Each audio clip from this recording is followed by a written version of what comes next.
Painted application ધોરણ 6 થી 12ના વિદ્યાર્થીઓ માટે અપડેટ થઈ ચૂકી છે. આ એપ્લિકેશનમાં શું છે? બધા જ વિષયના વિડીયોઝ છે. ગુજરાતની બેસ્ટ ફેકલ્ટી દ્વારા લાઈવ લેક્ચર્સ છે.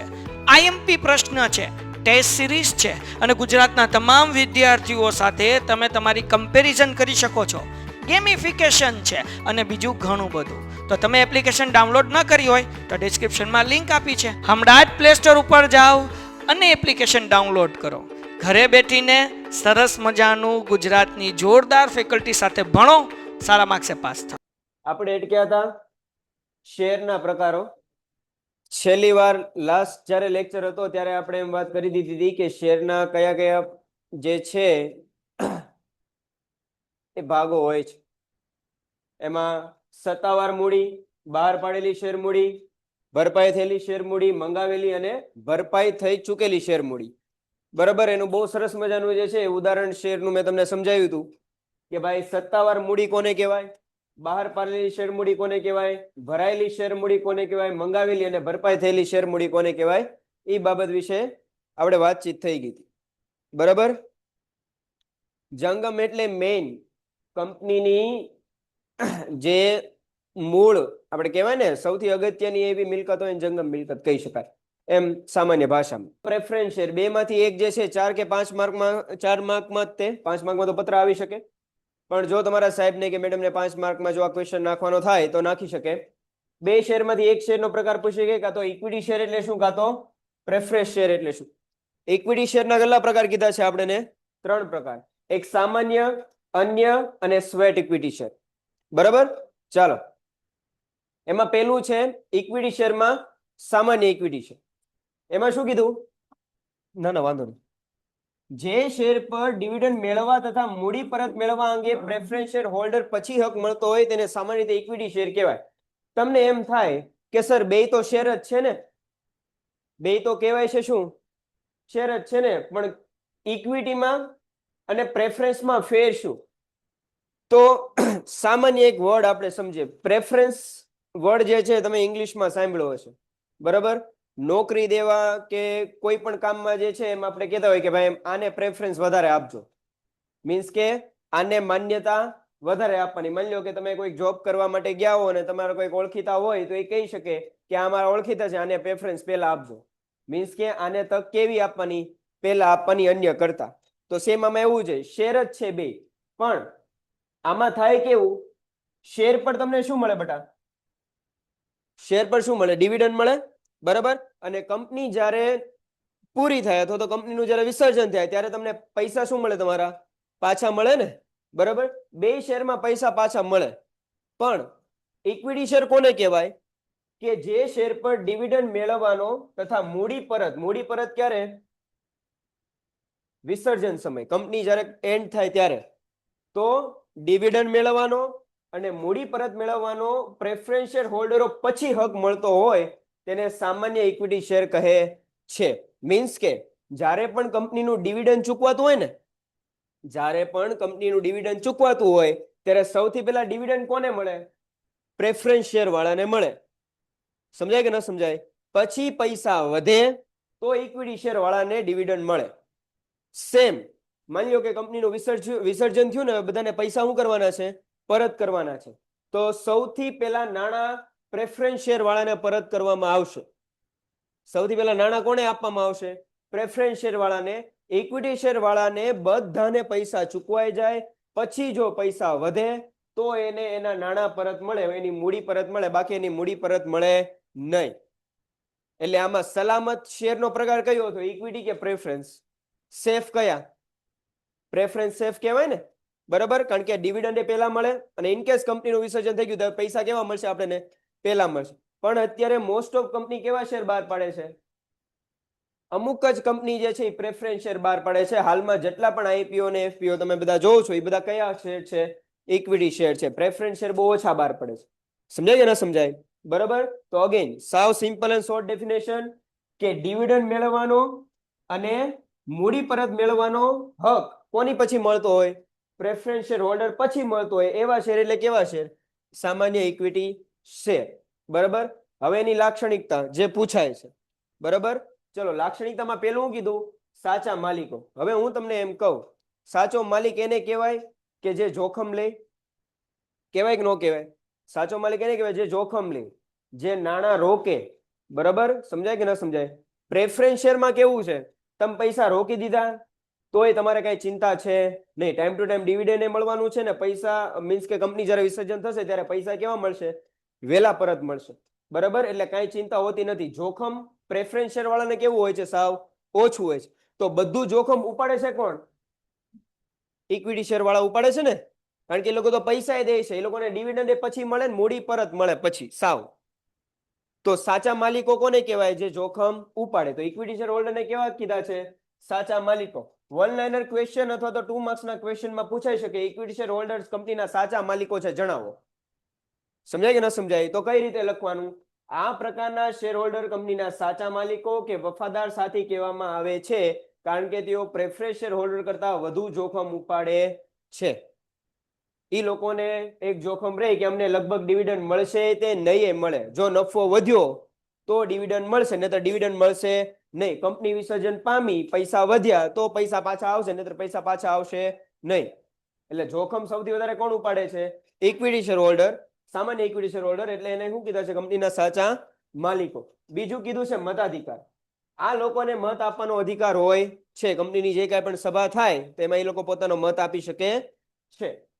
ડિવિડન્ડ, આ લોકોને ડિવિડન્ડ અને ડિવિડન્ડનો દર કેવો હોય છે? અનિશ્ચિત. શું લેવા?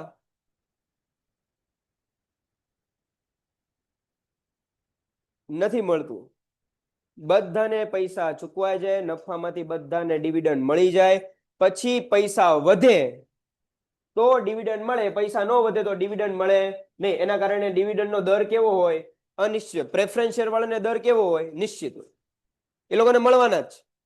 આ લોકોને ડિવિડન્ડ અને ડિવિડન્ડનો દર જે છે એ નિશ્ચિત હોતો નથી. સમજાય કે ન સમજાય? એમ વાત. ચાલો હવે નફા સાથે સંબંધ. ઇક્વિટી શેરહોલ્ડરને મળતું ડિવિડન્ડ એ કંપનીના નફા સાથે સંબંધ ધરાવે છે. જો કંપનીના નફાની વધઘટ થાય તો ડિવિડન્ડના દરમાં પણ શું થાય? વધઘટ થાય. સમજાય કે ન સમજાય? જો ડિવિડન્ડ ઓછું પણ મળે, કંપની નફો ઓછો કરે તો ડિવિડન્ડ કેવું મળે? ઓછો મળે. સમજાય કે ન સમજાય? એમ વાત. હવે સામાન્ય સભા.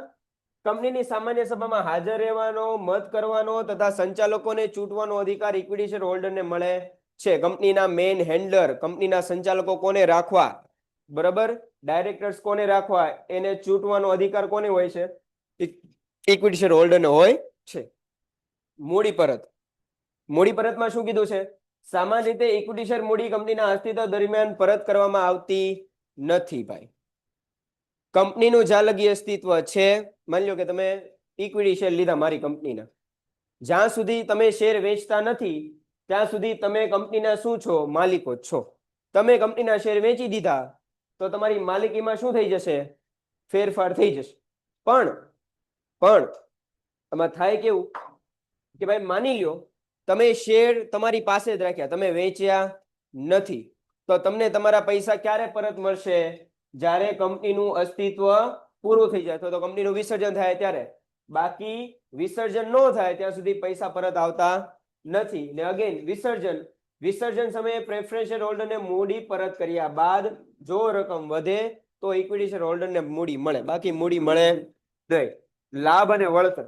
જો જુદા જુદા પ્રકારના લાભ અને વળતર એ લોકોને મળે છે. દાખલા તરીકે એ લોકોને હકના શેરે મળે, બોનસ શેરે મળે, શેર બજારનો ભાવ વધતા થતા લાભો પણ એને મળે. માની લો કે તમે મારો શેર 100 રૂપિયામાં લીધો હોય, ઇક્વિટી શેર છે, તમે મારો શેર 100 રૂપિયામાં લીધો હોય ને એનો ભાવ અત્યારે 1000 રૂપિયા થઈ ગયો હોય, ને તમે વેચી શકો કે ન વેચી શકો?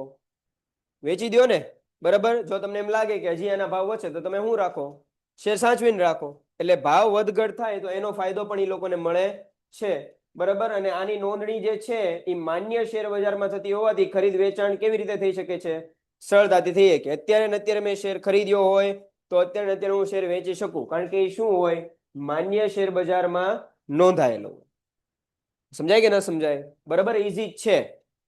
ઇક્વિટી ને પ્રેફરન્સ ને છે ને તફાવત સ્વરૂપે ભણવાનું, આરામથી યાદ રહેશે. ઇક્વિટીમાં કોઈને કઈ વાંધો? બરાબર. આ હતા સામાન્ય ઇક્વિટી શેર. અન્ય ઇક્વિટી શેર કેવા હોય? અન્ય ઇક્વિટી શેરના બે પ્રકાર હોય. એક લાઈનના વન લાઇનર ક્વેશ્ચનમાં પૂછાઈ શકે એવો પ્રશ્ન કે અન્ય ઇક્વિટી શેરના પ્રકારો કેટલા છે? તો બે. મતાધિકાર સાથેના ઇક્વિટી શેર અને ડિવિડન્ડના સંબંધમાં જુદા જુદા અધિકારીઓ સાથે મતાધિકાર ધરાવતા ઇક્વિટી શેર. બરાબર છે, આપણી માટે અગત્યના નથી. આપણી માટે બીજો અગત્યનો અને 12મા ધોરણમાં પણ અગત્યનો એવો ટોપિક કયો? Sweat equity share.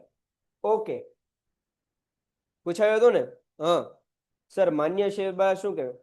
જો ભાઈ NSDL નામ સાંભળ્યું હશે, બરાબર? બોમ્બે સ્ટોક એક્સચેન્જ, NSDL, આ બધા નામ તમે સાંભળ્યા હશે.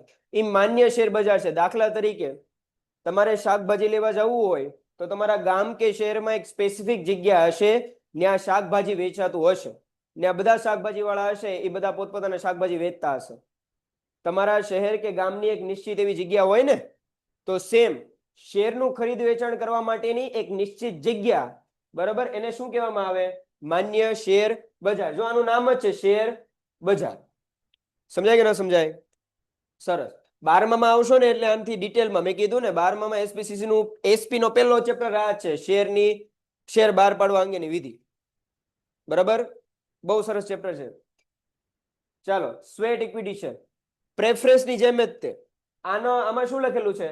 સ્વેટ. સ્વેટ એટલે શું થાય? સ્વેટ એટલે શું થાય? પરસેવો. હવે બોનસ સ્વેટ ઇક્વિટી શેર કોને કહેવાય? માની લ્યો કે તમે કંપની પ્રત્યે વફાદાર રહ્યા છો, અથવા તો તમે કંપનીના કર્મચારી છો, તમે બહુ સારી મહેનત કરીને બહુ સરસ રીતે કામ કરો છો, તો તમારી જે સ્વેટ છે, તમારી જે મહેનત છે, એના બદલામાં તમને શું આપવામાં આવશે? શેર આપવામાં આવશે કંપનીના. બરાબર, એને સ્વેટ ઇક્વિટી શેર કહેવાય. જો કંપની તેના સંચાલકો, જો સંચાલકો સારું કામ કરે, એના કર્મચારીઓ અથવા તો વિશિષ્ટ જ્ઞાન ધરાવતા કર્મચારીઓને વટાવથી અથવા તો રોકડ સિવાય શું આપે છે? અવેજથી જે શેર ફાળવે તેને શું કહેવામાં આવે છે? Sweat equity share. માની લો કે તમે બધાએ મારી કંપનીમાં કર્મચારી તરીકે કામ કરો છો ને, બધાએ બહુ સરસ કામ કર્યું, બધાએ બહુ મહેનત કરીને કામ કર્યું, બરાબર?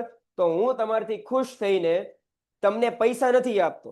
તમે જે કામ કર્યું ને એના બદલામાં હું તમને પૈસા આપતો નથી. આ કીધું ને, રોકડ સિવાયની અવેજ, પૈસાની જગ્યાએ હું તમને શું આપી દઉં છું?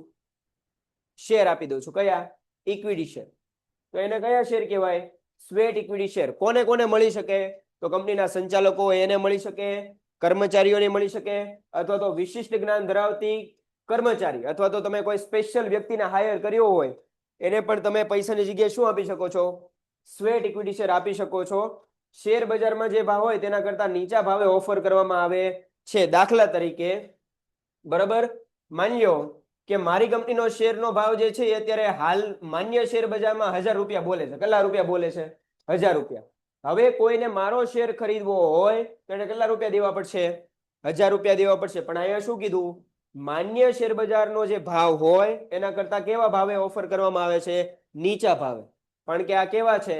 સ્વેટ ઇક્વિટી શેર છે. બરાબર, તમને મહેનતના બદલામાં મળે છે, એટલે તમારે પૈસા કેવા પે કરવાના?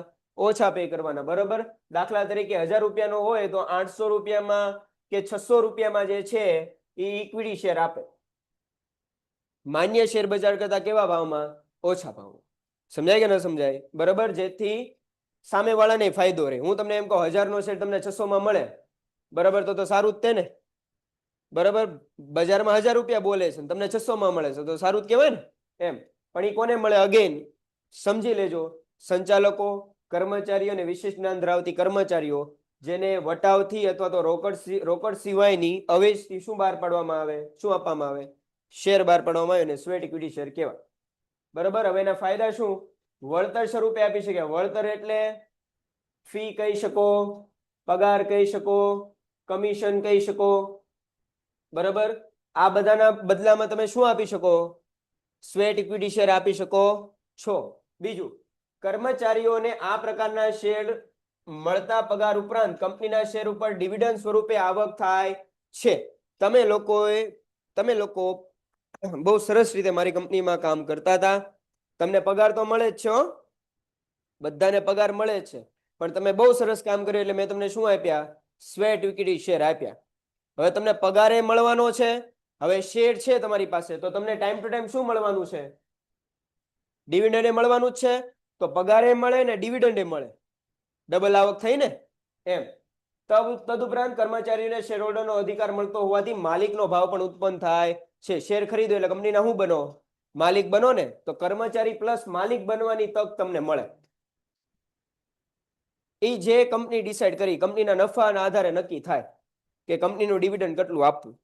કંપનીનો જેટલો નફો વધે ડિવિડન્ડ કેવું વધે. હું તમને એમ કહું, અત્યારે જે આઈપીઓ ને એફપીઓ બહાર પડે છે તો લોકો મોસ્ટ ઓફ જાણીતી કંપની હોય, મોટી કંપની હોય ને એના શેર ખરીદે. શું લેવા ખરીદે? કારણ કે એ લોકો સતત શું કરતા હોય? નફો કરતા. નફો કરે તો આમાં શું મળવાનું છે? એટલું જ વધારે ડિવિડન્ડ મળવાનું છે ને. વાત એમ છે. બરાબર. હવે માની લ્યો કંપનીએ આવા સ્વેટ ઇક્વિટી શેર તમે કર્મચારીને આપે કે જે સારું કામ કરતા હોય તેમને. હા, જે સારું કામ કર્યું હોય, જે વધારે મહેનત કરતા હોય, બરાબર, એને તમે સ્વેટ ઇક્વિટી શેર આપી શકો. જો હવે તમારે તમારી કંપનીમાં સ્વેટ ઇક્વિટી શેર આપવા છે તેની માટે શું કરવાનું? તો પેલું, કંપનીની સામાન્ય સભામાં કયો ઠરાવ પસાર કરવાનો? ખાસ મીટિંગમાં કહેવાનું કે ભાઈ આપણી કંપનીમાં આટલા લોકો છે, એ બહુ સરસ રીતે કામ કરે છે, તો કંપની એવું વિચારે છે કે એ લોકોને શું આપીએ? આપણે સ્વેટ ઇક્વિટી શેર આપીએ. એમાં પછી જે લોકો વોટિંગ કરે કે હા ભાઈ આપવા જોઈએ તો મળે, બાકી મળે નહીં. બરાબર. એ કંપનીની સામાન્ય સભામાં ઓલું થાય. જો હવે મીટિંગમાં શું શું ડિસ્કસ થાય? કેટલા શેર આપવાના છે, એની વર્તમાન બજાર કિંમત કઈ છે, કયા સંચાલકને કર્મચારીને આપવાના છે તેની વિગતો દર્શાવવી પડે. બરાબર.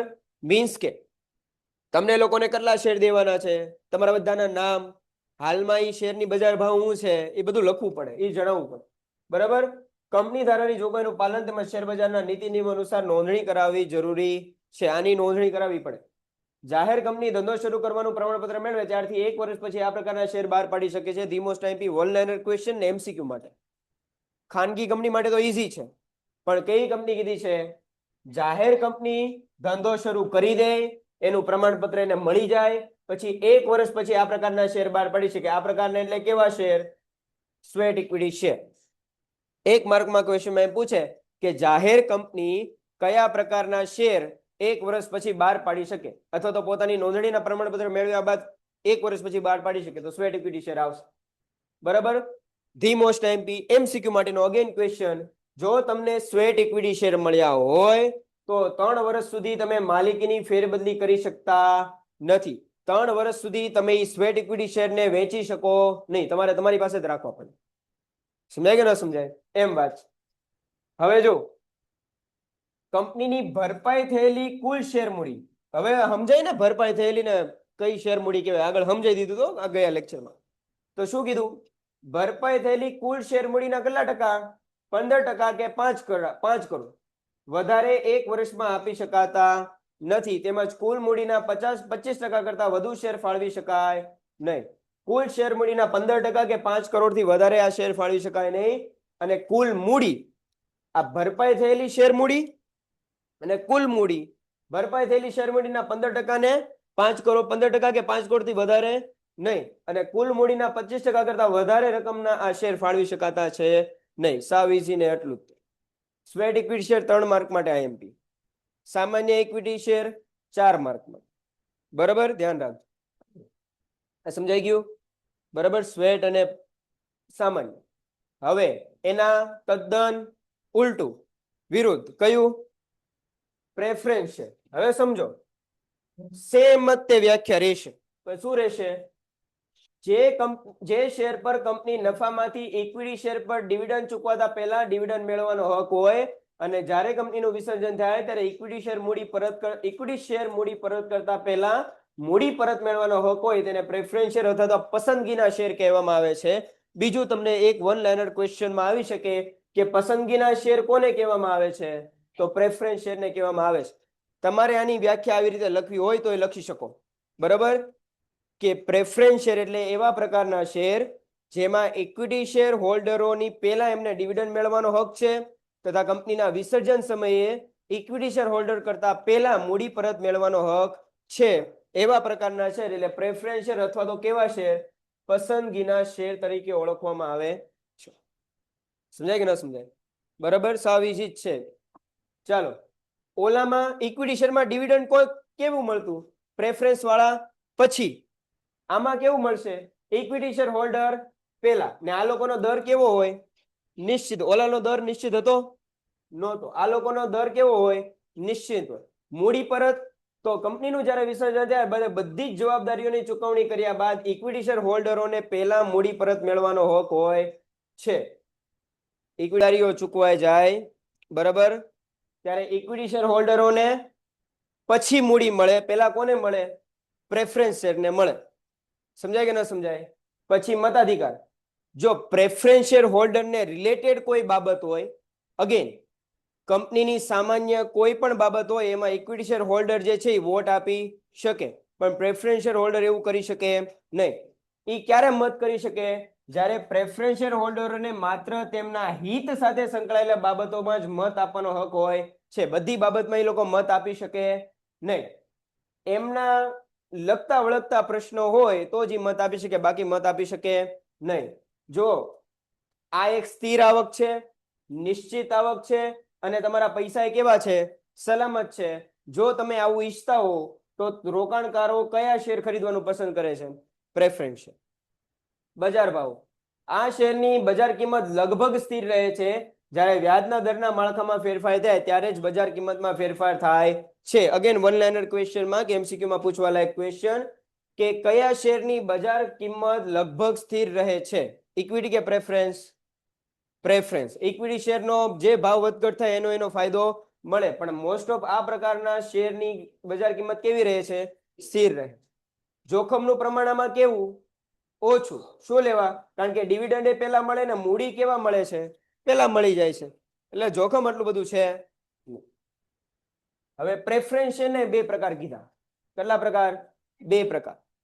ચલો, 1956 ના કંપની ધારા પ્રમાણે જૂના સમયમાં company cumulative, non cumulative, redeemable, irredeemable, participating, non participating, convertible, non convertible ઘણા બધા શેર બહાર પાડતી.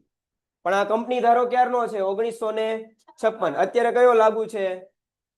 2013 ના બે જ પ્રકારના ઇક્વિટી પ્રેફરન્સ શેર હોય. કયા?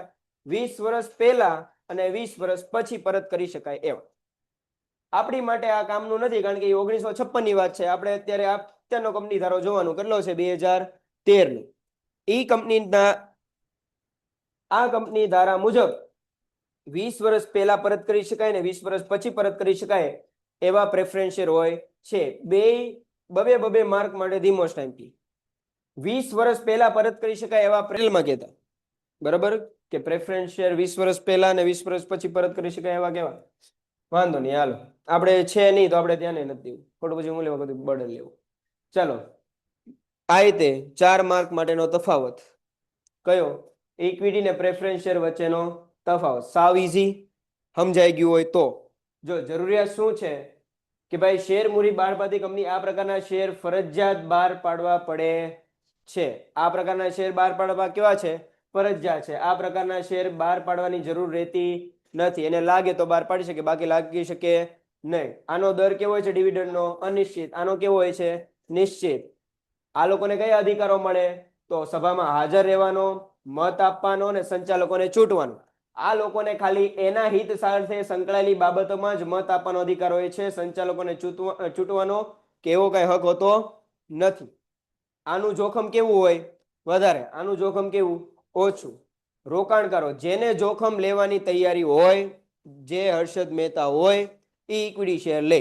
બાકી મારી જેવા લોકો કયા પ્રકારના શેર લે? પ્રેફરન્સ શેર લે. શું લેવા? કારણ કે અહીંયા નિશ્ચિત આવક છે અને પૈસા કેવા છે? સલામત છે. આમાં બજાર ભાવ વધઘટ થાય તો એનો ફાયદો મળે, આમાં ફાયદો મળતો નથી. મૂડીની વૃદ્ધિ, આમાં હકના શેર તેમજ બોનસ શેરને કારણે મૂડીમાં વૃદ્ધિ થાય છે, આમાં મૂડીમાં વૃદ્ધિ થતી નથી. તમે કોઈને હકના શેર આપો તો એ તમને એના પૈસા મળે, કંપની કોઈને બોનસ શેર આપે તો એના પૈસા તો એની પાસેથી લેશે જ ને. તો એના કારણે મૂડીમાં શું થાય છે? વધારો થાય છે. આમાં એવું કઈ હોતું નથી. સાવ સિમ્પલ એન્ડ શોર્ટમાં કીધું છે, બરાબર? આ સમજાણું કે ભાઈ? એમાં કઈ અઘરું નથી હો. સમજાણું ને? કઈ ક્વેશ્ચન નહીં?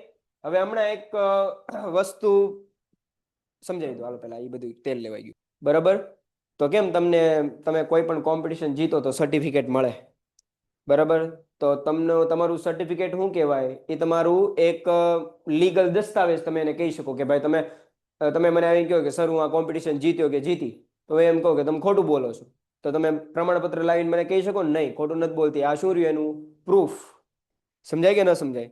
તો પહેલાના ટાઈમમાં અત્યારે તો બધા શેર હેમાં જમા થાય છે? ડીમેટ ખાતામાં જમા થાય છે ને, એ તે આખું ઇલેક્ટ્રોનિક સિસ્ટમ થઈ ગયું છે. હાથમાં શેર મળતા નથી, બધું ક્યાં થઈ જાય?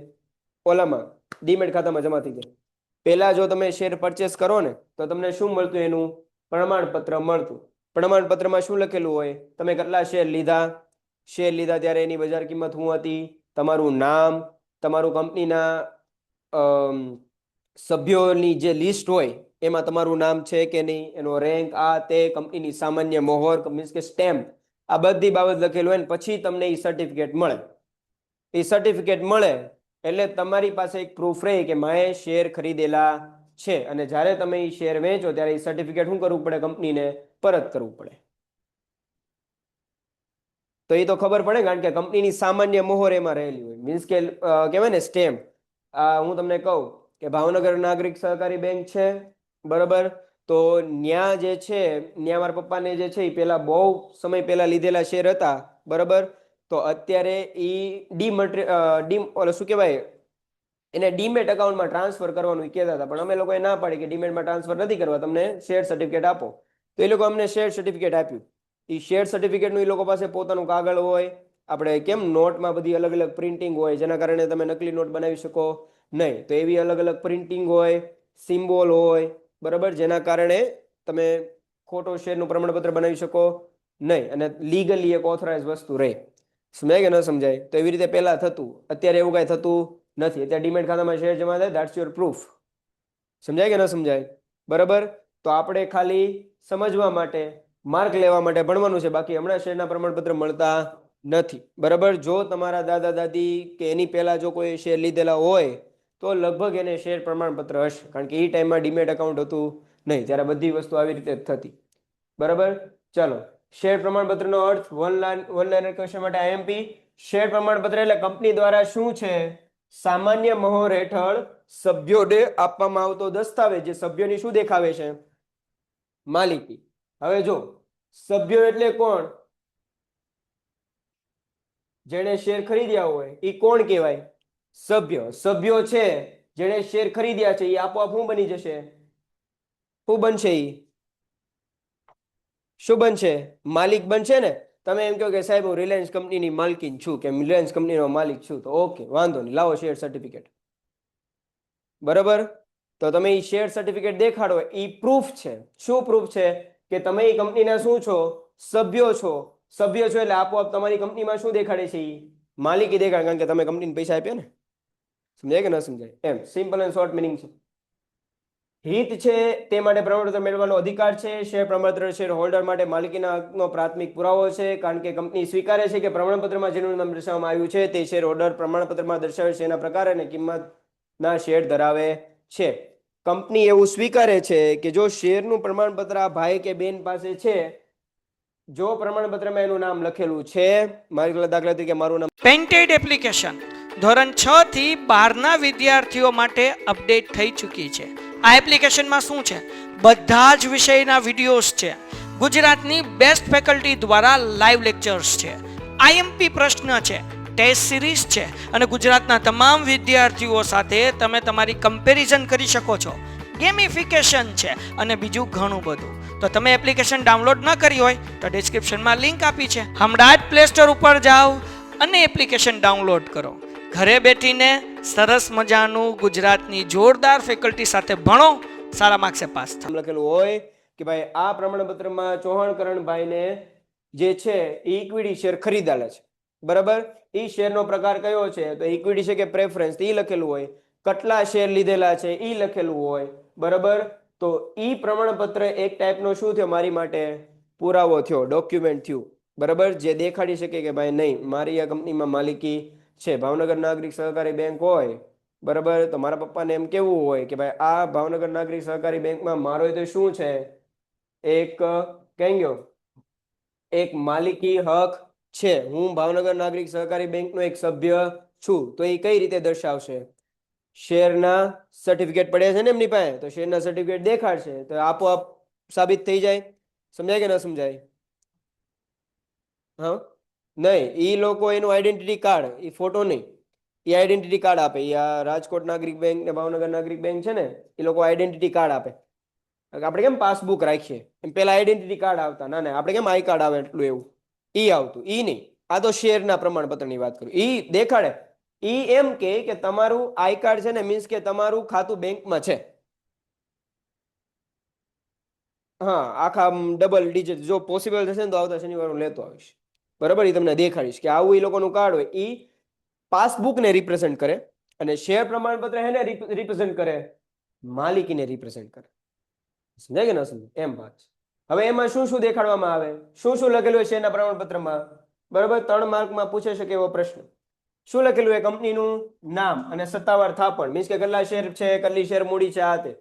શેરનો અનુક્રમ, માની લો કે કંપની 1000 શેર બહાર પાડ્યા હોય તો કરણભાઈની 1000 શેરમાંથી કેટલા શેર મળ્યા છે? તો 333 નંબરનો શેર, 334 નંબરનો શેર અને 335 નંબરનો શેર જે છે એ કોને મળેલો છે? તો કરણભાઈને મળેલો છે. તો જે શેર તમને મળ્યા હોય એનો અનુક્રમ નંબર, શેર પ્રમાણપત્ર અનુક્રમનો નંબર, મીન્સ કે આ શેરનું પ્રમાણપત્ર કેટલું છે, બીજું છે, ત્રીજું છે, ચોથું છે, કેટલામું છે? માની લો કે મારી પહેલા આવા 400 જણાને શેરના પ્રમાણપત્ર મળી ગયા છે ને હવે મારો વારો છે, તો મને શેરનું પ્રમાણપત્ર મળ્યું, તેનો નંબર શું હશે? 401.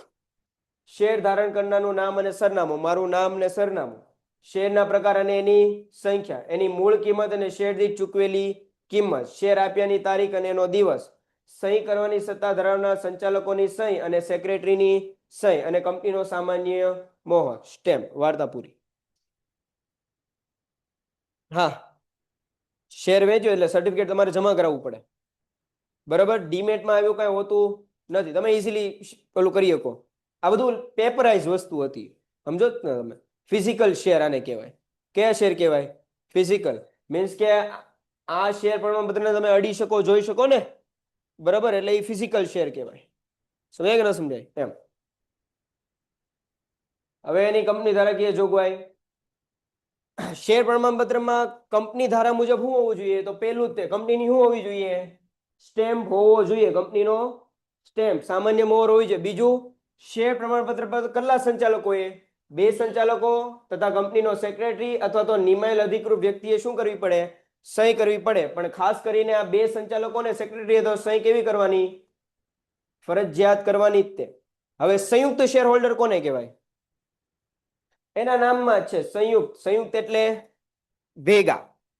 દાખલા તરીકે આ 6 બેનપણીઓ અને આ 3 ભાઈઓ, બરાબર, એ લોકો એમ નક્કી કર્યું, એક કામ કરીએ આપણે 6 જણા મળીને સાથે આ કંપનીના શેર લઈએ. જો આ બધા એમ કે મારી પાસે એકલા પૈસા નથી, આ 3 ભાઈઓ એમ કે, આ 6 બહેનો એમ કે મારી પાસે એટલા બધા પૈસા નથી કે હું એકલી કે એકલો આ શેરને ખરીદી શકું. તો તમે લોકોએ શું કર્યું? બધા પાસેથી તમે 6 જણા ને 3 જણાએ પૈસા ભેગા કર્યા અને તમે બધાએ શું લીધા?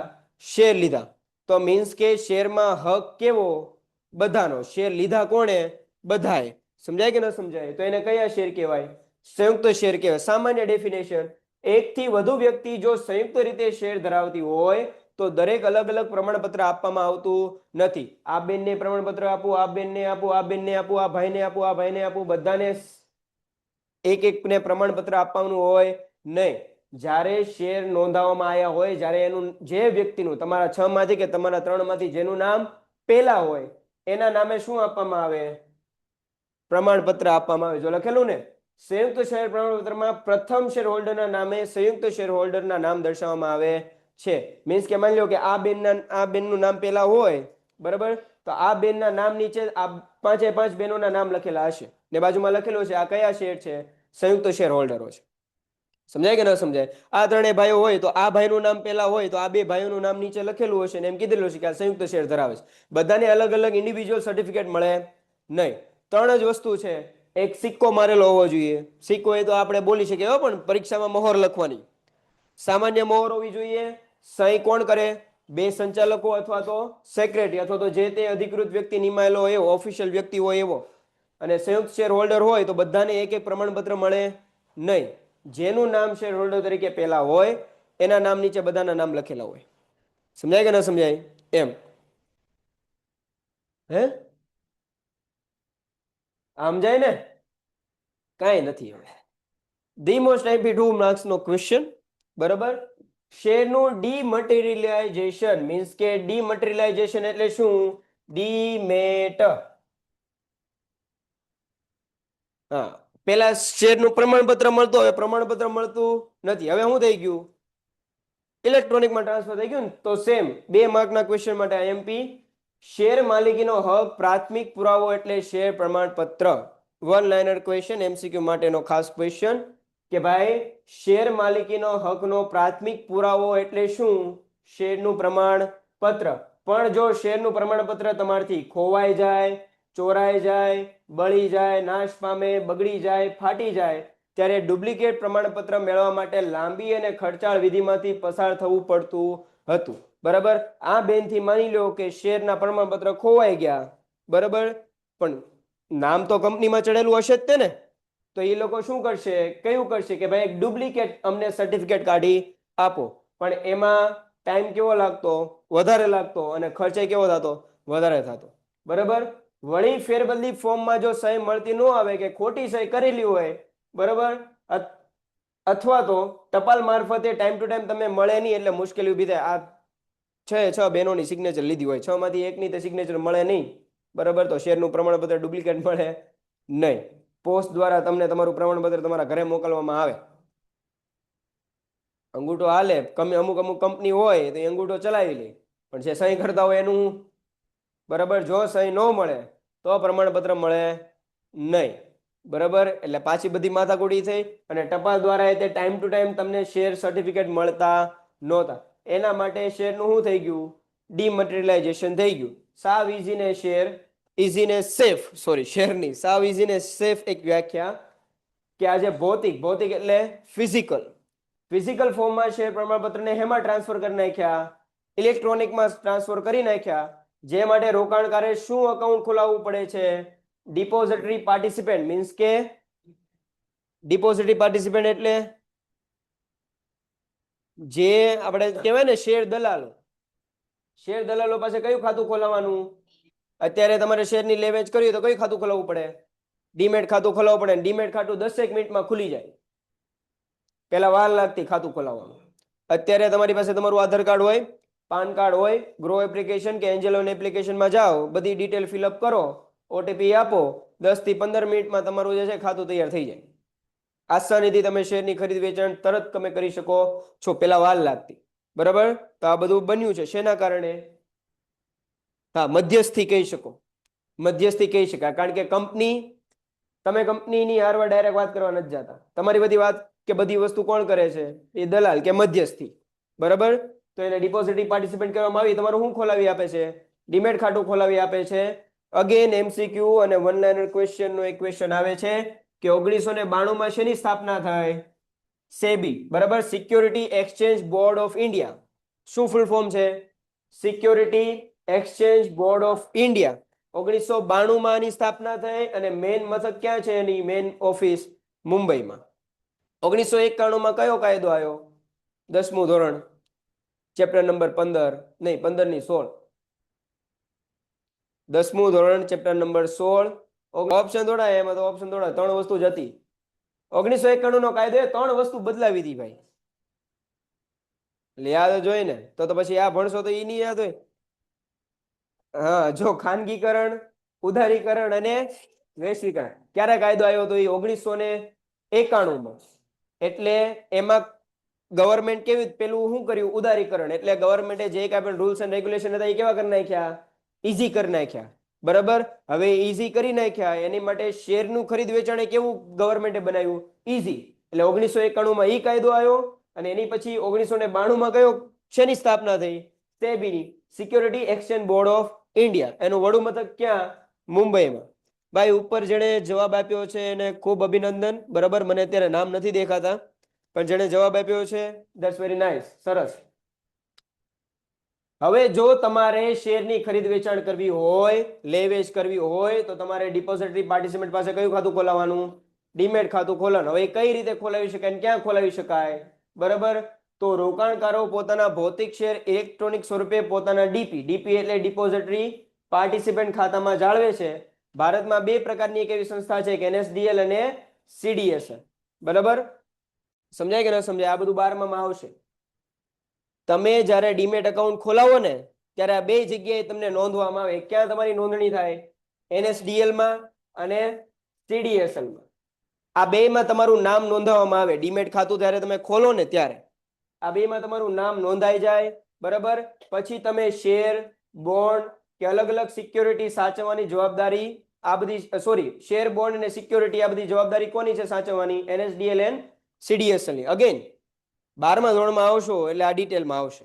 બરાબર, તેથી આ સંસ્થાઓ થાપણ સાચવવાના એજન્ટ તરીકે કામ કરે છે. અગેન આ વન લાઇનર ક્વેશ્ચનમાં પૂછાઈ શકે કે થાપણો સાચવનાર એજન્ટ તરીકે કોને ઓળખવામાં આવે છે? તો NSDL અથવા તો CDSL. બરાબર, NSDL અને CDSL લખાય. આ વતી સરકારી અને ખાનગી બેંક તેમજ અન્ય નાણાકીય સંસ્થાઓ ડીમેટ ખાતું ખોલાવે. અત્યારે તમે બેંકમાં જાઓ ને, કોઈ પણ બેંક, તમારું ગમે ત્યાં ખાતું હોય, કોઈ પણ બેંકમાં જાઓ ને ત્યાં તમને ડીમેટ ખાતું ખોલાવી આપે, પણ એની માટે તમારું પાન કાર્ડ હોવું જોઈએ. બરાબર, સમજાય કે ન સમજાય? બેંકમાં તે ખોલી આપે. ઇવન અત્યારે તો બધી એપ્લિકેશન આવી જ ગઈ છે. બરાબર, પાન કાર્ડ ઓનલાઈન મળી જાય છે, એટલે ઓનલાઈન નીકળી જાય બેટા. હા, ચૂંટણી કાર્ડ ન હોય તો તમારું SIR ન થાય. સમજાય કે ન સમજાય? બરાબર, જો આ ગ્રો એપ્લિકેશન છે. બરાબર, આ ગ્રો એપ્લિકેશન છે. આ એપ્લિકેશનમાં જ્યારે મેં એકાઉન્ટ ખોલ્યું હતું ત્યારે પહેલા મારી નોંધણી જે છે CDSL માંથી. ક્યાં થઈ? CDSL માં મારી નોંધણી થઈ. બરાબર, આમાં અમુક શેર હતા ને એ અહીંયા નોંધાયેલા હતા. ક્યાં? NSDL માં. એટલે જ્યારે મેં ખાલી ટેમ્પરરી ટ્રાય કરીને કે આ શેર પરચેસ કરી શકાય કે નથી કરી શકતા હતા, ત્યારે મને ચોખ્ખો મેસેજ આવ્યો હતો કે હજી તમારી પ્રોસેસ શરૂ છે. ક્યાં નોંધાવાની? NSDL માં નોંધાવાની પ્રોસેસ તમારી હજી કેવી છે? શરૂ છે. 2 દિવસ પછી NSDL માં નોંધાઈ ગયું નાનું. એટલે હું ઇઝીલી એક શાર્ક માર્કેટ જેવું તમે સમજી શકો. બરાબર, શાક માર્કેટમાં શાક કે બટેટા કે ટમેટા કે ફ્લાવર કે વટાણા છે એ અલગ અલગ પ્રકારના શેર ડિબેન્ચર કે માફ કરજો, અગેન આ કટ કરજો અને કટ કરીને ફરી વાર મૂકજો. શેર, ડિબેન્ચર કે અન્ય જામીનગીરીઓ, બરાબર, બોન્ડ કે એ બધું તમે ત્યાંથી પરચેસ કરી શકો. શાક માર્કેટમાં જાઓ, તમને જે વસ્તુ ગમે એ લ્યો, જે ભાવ પોસાય એ લ્યો. ત્યાં અહીંયા માથાકૂટ ન થાય કે ભાઈ 100 નો શેર છે એક 90 માં આપો ને. ત્યાં માથાકૂટ થાય નહીં. બરાબર, ત્યાં એવું નહીં કરવાનું. પછી શાક માર્કેટ નથી સમજવાની. એને પછી એમ કે લે સરે, તો પછી ત્યાં જઈને એમ કે અમને અમારા SPC સરે કીધું હતું કે અહીંયા એ શાક માર્કેટ જેવું છે તો અહીંયા ભાવતાલ ન થાય. બરાબર, તમારું માંડ NSDL માં CDSL માં ખાતું ખુલ્યું હશે ને એ બેન કરી દેશે લાઈફ ટાઈમ માટે. બરાબર, મને ગોતીને મને બેન કરી દેશે ભણાવવામાંથી કે હું શીખવાડો છું તમે. હાલો ભાઈ, તમારે ડીમેટ આખું ખાતું ખોલાવવું હોય 2 માર્કનો ઇઝી ને શોર્ટ ક્વેશ્ચન આ તમારે માટે IMP છે, કારણ કે તમને થોડીક ખ્યાલ આવે. બરાબર, એટલે આ બહુ સરસ એવો ક્વેશ્ચન છે કે ડીમેટ ખાતું ખોલાવવું હોય ત્યારે શું ધ્યાનમાં રાખવાનું? પહેલા તમારી પાસે શું જોવું હોવું જોઈએ? PAN card. બીજો, રહેઠાણનો પુરાવો. રહેઠાણનો પુરાવો એટલે આપણું આધાર કાર્ડ એ ચાલે. બરાબર, તમારું ડ્રાઇવિંગ લાયસન્સ એ ચાલે.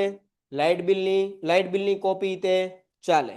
બરાબર, બીજું શું કીધું છે? તમારું ઓળખપત્ર. હવે ઓળખપત્રમાં તમે શું આપી શકો? આધાર કાર્ડ, પાન કાર્ડ તો છે જ તે. બરાબર, ચૂંટણી કાર્ડ, આ શું આપી શકો તમે? ઓળખપત્ર તરીકે આવે. ડ્રાઇવિંગ લાયસન્સ ઓળખપત્ર તરીકે આપી શકો. ઇન્કમ ટેક્સ ભરતા હો તો તેનું રિટર્ન. ઇન્કમ ટેક્સ જો તમે ભરતા હો તો એનું રિટર્ન તમારે ફાઇલ કરવાનું આવે, બાકી ફાઇલ કરવાનું આવે નહીં. હા બેટા, ઇન્કમ ટેક્સ એટલે તમે જે કમાવો, બરાબર, એની પર તમારે ટેક્સ ભરવાનો હોય. સરકારે અમુક લિમિટ સેટ કરી હોય કે જો તમારી વાર્ષિક આવક દાખલા તરીકે 5 લાખ કરતા વધારે હોય, કેટલા? વેરો ટેક્સ એટલે વેરો. પણ ઇન્કમ, આવક વેરો. કયો વેરો? આવક વેરો. આવક ઉપર જે વેરો ભરવાનો હોય. એઝ એ એક્ઝામ્પલ કહું છું કે માની લો ગવર્મેન્ટ એમ કીધું કે 5 લાખ કરતા વધારે તમારી વાર્ષિક આવક હોય, વર્ષના તમે 5 લાખ કરતા વધારે કમાતા હો તો તમારે XYZ% શું ભરવાનો? ઇન્કમ ટેક્સ ભરવાનો થાય. જો 5 લાખ કે એને કરતા ઓછો હોય તો ઇન્કમ ટેક્સ ભરવાનો થાય નહીં. તો એ ઇન્કમ ટેક્સ ભરવો પડે, પણ ઇન્કમ ટેક્સ કેવું ભરવાનું? નીલ એટલે ખાલી. 1 રૂપિયો ભરવાનો હોતો નથી. જો હવે થાય છે શું લેવા? મને હમણાં એક મારો ભાઈબંધ હતો જે શેર માર્કેટમાં એમાં ઘણી સારી એવી નોલેજ ધરાવે છે. મેં હમણાં એની સાથે ટેલિફોનિક વાતચીત કરી. બરાબર, ટેલિફોનિક વાર્તાલાપ દ્વારા અમે આ શેરની બાબતો પર આવ્યા અને મને એની પાસેથી એવું જાણવા મળ્યું, બરાબર, કે જો કે જો તમે લોકો ઇન્કમ ટેક્સના ક્રાઇટેરિયામાં નથી આવતા, મીન્સ કે તમારી આવક 5 લાખ કરતા કે XYZ ઓલા કરતા વધારે છે નહીં, તમે ક્રાઇટેરિયામાં આવતા નથી, બરાબર, તો પણ તમારે ઇન્કમ ટેક્સ ભરી દેવું જોઈએ. શું લેવા? કારણ કે આગળ જતા જો તમારે કાંઈ લોન લેવી હોય, તમારો ક્રેડિટ સ્કોર સારો કરવો હોય, તો આ નીલ એટલે એકે રૂપિયો ચૂકવવાનો હોતો નથી, બરાબર. એકે ટેક્સ એ ખાલી PDF મળે ને ઇન્કમ ટેક્સ રિટર્ન એ ખાલી લઈ લેવાની. સમજાય કે ન સમજાય? એકે રૂપિયો ચૂકવો એટલે નીલ ઇન્કમ ટેક્સ જે છે એ તમે ભરી શકો છો. સમજાય કે ન સમજાય? બરાબર. બીજો હું એમાં આપવાનો હોય? Passport size photo. પણ અત્યારે પાસપોર્ટ સાઇઝ ફોટો નથી હોતો, એમાં કેમેરા થ્રુ વેરિફિકેશન હોય છે ગ્રોમાં. તમારા ફોનના કેમેરા થ્રુ શું કરી નાખે? ફેસ વેરિફિકેશન કરી નાખે, બરાબર. જે તમારા ડોક્યુમેન્ટ તમે આપ્યા એ મુજબ ફેસ મળે છે કે નહીં એમ. હે ના એ કેમેરો એટલે મીન્સ કે ઈ વેરિફિકેશન માંગે એમ. નહીં ફોટો નો ચાલે. હા, આધાર કાર્ડને તમે સુધારા કરાવવા જતા હશો ને તો તમને ખ્યાલ હોય તો હમણાં રેશન કાર્ડમાં કમ્પલસરી થઈ ગયું હતું, ખ્યાલ હોય તો KYC કરવું. ખ્યાલ છે? ઘરે બેઠા બેઠા તમે KYC કરી શકો ઈ રેશન કાર્ડ. તો જ્યારે મારા સગાવાળાએ કે એ બધાએ કીધું ને કે આવી રીતે થઈ શકે, ત્યારે મેં જોયું ને તો સાવ ઈઝી હતું. એપ્લિકેશન ડાઉનલોડ કરવાની હોય, એમાં તમારે તમારા દરેક મેમ્બરનો ખાલી હું દેખાડવાનો? ફેસ દેખાડવાનો કેમેરા થ્રુ, બરાબર. અને હા, ભાઈએ કીધું એમ કે સર ફોટો દેખાડીએ તો ન ચાલે, તો ન ચાલે. શું લેવા? કારણ કે જ્યારે તમે કેમેરો તમને આપે ને ત્યારે એમ કે તમારી આંખ 2-3 વાર બ્લિંક કરો. કારણ કે તમારી જેવા અને મારી જેવા માણસો હોય તો ખોટો ફોટો લગાડી દે. સમજાય કે ન સમજાય? હે શું? હા, એમાં તમારે તમારો નોર્મલ કે આવવું પડે, પણ એ ચેક કરે કે આ જે ફોર્મ ભરવા આવ્યો છે એનું મોઢું નાનું મોઢું મેચ થાય છે કે નથી થતું. સમજાય કે ન સમજાય? બાકી આ જે ઓનલાઈન આવી રીતે હોય છે ને એમાં કમ્પલસરી હોય છે કે જો માની લે કે આ કેમેરા છે, મેં કેમેરો ઓપન રાખ્યો છે, તો મારે કમ્પલસરી આંખ 3-4 વાર શું કરવી પડશે? બ્લિંક કરવી પડશે. બ્લિંક કરશે તો જ વેરીફાઈ કરશે, નહીતર વેરીફાઈ કરશે નહીં. કારણ કે શું થાય કે ભાઈ બની શકે કે ઘણા પાસપોર્ટ સાઇઝનો ફોટો આમ મૂકી દે તો ખોટી એ તો એમ તો છે કે ખોટી રીતે અકાઉન્ટ બની જાય ને, એટલે આ સિક્યોરિટી રહી છે. કારણ કે એ પાસપોર્ટ સાઇઝનો ફોટો તો ફોટો થોડો બ્લિંક કરશે? કરે? ન કરે તો ઓલો વેરિફિકેશન જ ન કરે, તમારું ખાતું જ ન ખુલે. સમજાય કે ન સમજાય? એટલે આટલી સિક્યોરિટી છે, એમાં ચિંતા નહીં કરવાની. જો નોન જ્યુડિશિયલ સ્ટેમ્પ પેપર પર ગ્રાહક કરાર ક્લાયન્ટ એગ્રીમેન્ટ કરવાનો હોય છે. હવે અત્યારે આવું કઈ હોતું નથી. હા બેટા, શું ક્વેશ્ચન? વાંધો નહીં, નો ભરો તોય તમારો, તમે જ્યાં સુધી ઇન્કમ ટેક્સ ભરવાના જે નિયમો છે એની કરતા વધારે આવક નથી ધરાવતા ને, બરાબર, તો તમે ઇન્કમ ટેક્સ નો ભરો તો ચાલે. પણ આવું નીલ ઇન્કમ ટેક્સ ભરવું તમારી માટે હિતાવહ છે. શું લેવા?